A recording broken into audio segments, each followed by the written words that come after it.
antes de la revolución del 20 de octubre? Acompáñanos a descubrirlo en Cápsulas de nuestra historia reciente.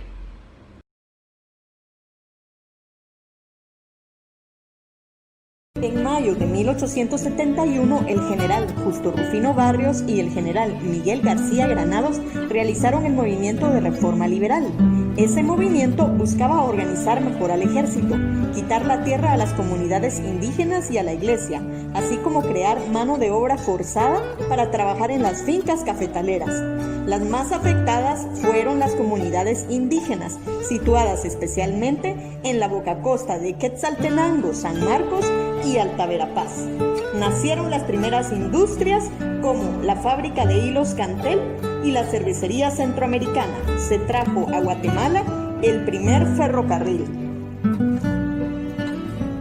En 1893, el presidente José María Reina Barrios quitó el trabajo forzado en las fincas, pero obligó, bajo malos tratos, a los indígenas a trabajar en la construcción de obras del Estado. Los indígenas que no querían prestar ese servicio debían pagar o demostrar haber trabajado 3 meses en una finca de café, azúcar, cacao o banano. Este gobierno, para mantener su poder, dio a los finqueros autoridad civil, policial y hasta militar. Abusaron de esa autoridad, maltratando a los trabajadores. Reina Barrios fue asesinado y tomó el poder Manuel Estrada Cabrera de 1898 a 1920, es decir, estuvo en el poder por 22 años. Apoyó solo a algunos grupos de producción, por ejemplo, a los exportadores de café, entre ellos los Herrera, los Cle, los Alejos, a los industriales como los Castillo, los Novela, y a los financieros como los Aguirre, los Castillo y otros. Esto le quitó poder a los grupos de producción de los gobiernos liberales. Se hacen grandes obras de infraestructura y surgen rápidamente empresas alemanas y norteamericanas. En ese periodo continuaron las rebeliones indígenas, como fue el levantamiento de Totonicapán en 1905. Estrada Cabrera fue derrocado y llegó al gobierno Carlos Herrera Luna, azucarero y banquero.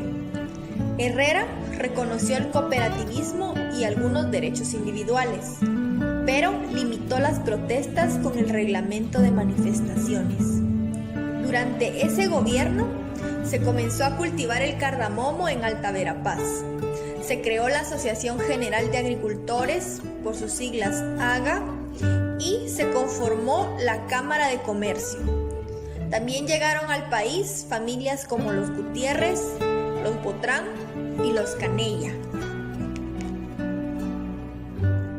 En 1921, un triunvirato dirigido por el general José María Orellana derrocó a Herrera. Este gobierno creó el quetzal como moneda. Arrendó a la United Fruit Company todas las tierras no cultivadas del valle cercano al río Motagua. El gobierno abrió el Departamento Nacional de Trabajo, que promovió algunas leyes de protección laboral, pero reprimió un levantamiento de quichés en 1922. En 1931 fue electo presidente Jorge Ubico. Utilizó al ejército para obligar a los campesinos a construir caminos y tender los hilos del telégrafo por todo el país. Esta fue una forma de controlar a la población en el campo. Persiguió duramente a quienes no estaban de acuerdo con él. En 1934 descubrió un movimiento en su contra y mató a quienes lo promovieron. Aplicó la ley Fuga. Creó los puestos de comisionados militares como representantes locales del ejército. Ellos decidían quiénes debían prestar el servicio militar.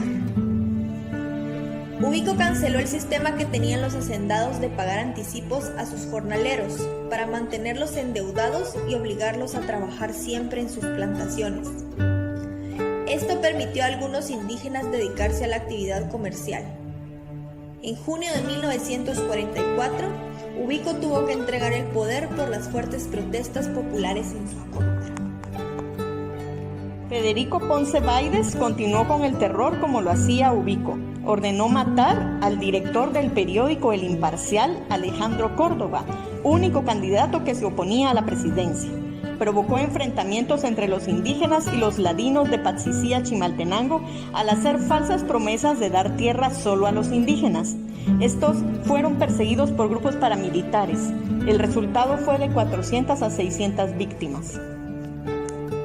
Finalmente, el 20 de octubre de 1944, cayó el gobierno de Ponce Báides ante un levantamiento que se integró por líderes políticos, militares y movimientos populares. Es por esto que el 20 de octubre se conmemora la Revolución de 1944, con la que se dio fin a un periodo de dictaduras en Guatemala y significó un proceso de cambios políticos, sociales y económicos que marcaron el país.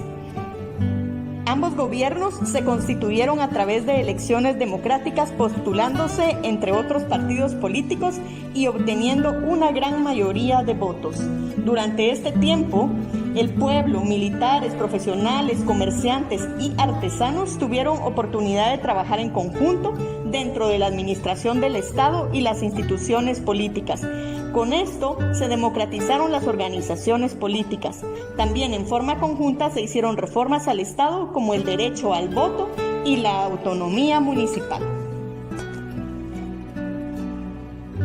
El 20 de octubre nos recuerda que unidos y unidas podemos generar grandes cambios sociales, porque la revolución que deja huella es la que practicamos día a día con nuestras acciones.